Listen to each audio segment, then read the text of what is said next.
السلام علیکم ګران مینوال زه فیضان ګلستان یو ځل بیا حاضر یم دوستانو زما چې کوم نننی هغه ټاپک دی هغه فاطمه ګل په باره کې تاسو په سټارټینګ کې د ورکوټ شانتي کلیپ هم صحیح کړو فاطمه ګل چې دی نو په راولپنډۍ کې ریالټو تھیټر کې لګیا د ډانس کوي نو تاسو به دا یو کس په فاطمه ګل سره به کتلی وي چې دی مخامخ په صوفه باندې ناست دی دوه یو خواته ولاړ وو یو بل خواته دا ځکه ناست وو چې فاطمه ګل چېرته ونه تښتي نو دوستانو د فاطمه ګل ډانس تاسو صحیح کړو چیک هم کړو نو بېګا یوه ویډیو ما جوړه کړې وه ما دا خبره کړې وه فاطمه ګل چې دی نو په پېښور کې ده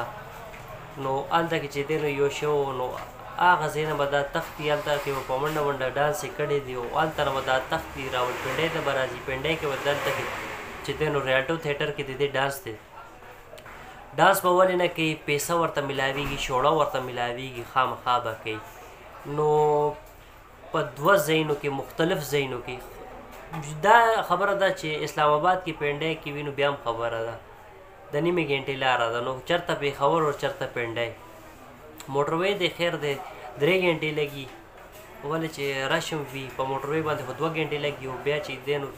په ښار کې چې کوم دی نو ډېر زیات ټرافیک جام وي په پنډۍ کې نو دلته کې چې دی نو 1 ګنټه خو دا لګي 3 ګنټې نو دا په 3 ګنټو کې چې دی نو په منډه رسېدلې ده او ډانس دپاره چېرته کې دا ښه کار دپاره تللی وي نو بیا به مونږ منلي وو فاطمه ګل خو چې دی نو ډېره باتوره ښځه ده دا چې دی نو د الله پاک په لاره کې منډه وهي او دونه سپیډ یې والې دی دا صرف او صرف سپیډ والې دی د چا دپاره پیسو دپاره او پیسه ورته میلاویږي شوړه ورته میلاویږي بس دی پې خوشحاله وي نو الله پاک ورته د نیکۍ هدایت ورکړي داسې چې دی نو د دین په لاره باندې چې دی نو داسې منډې وهي نو څونه خوند به وکړي خو نه د دې دین ایمان سره څه تعلق نشته بس دی چې دی نو یو کار نیولی دی او بس یو کار کوي نو دوستانو دوا کول پکار دی هر مومن مسلمان دپاره چې الله پاک ورله د نیکۍ هدایت ورکړي څه پته لګي چېرته کې الله پاک د چا دوا قبول هم کړي نو دا میسج دا پیغام هم ما له خپل دوستانو سره شیر کړم که ویډیو کې مانه څه غلطي شوي نو زه بخښنه غواړم انشاءالله ډېر زه تاسو سره به یوې نوې ویډیو کې به ملاقات کېږي دا خپل ځان ډېر ډېر خیال ساتئ د لوی الله په امان والسلام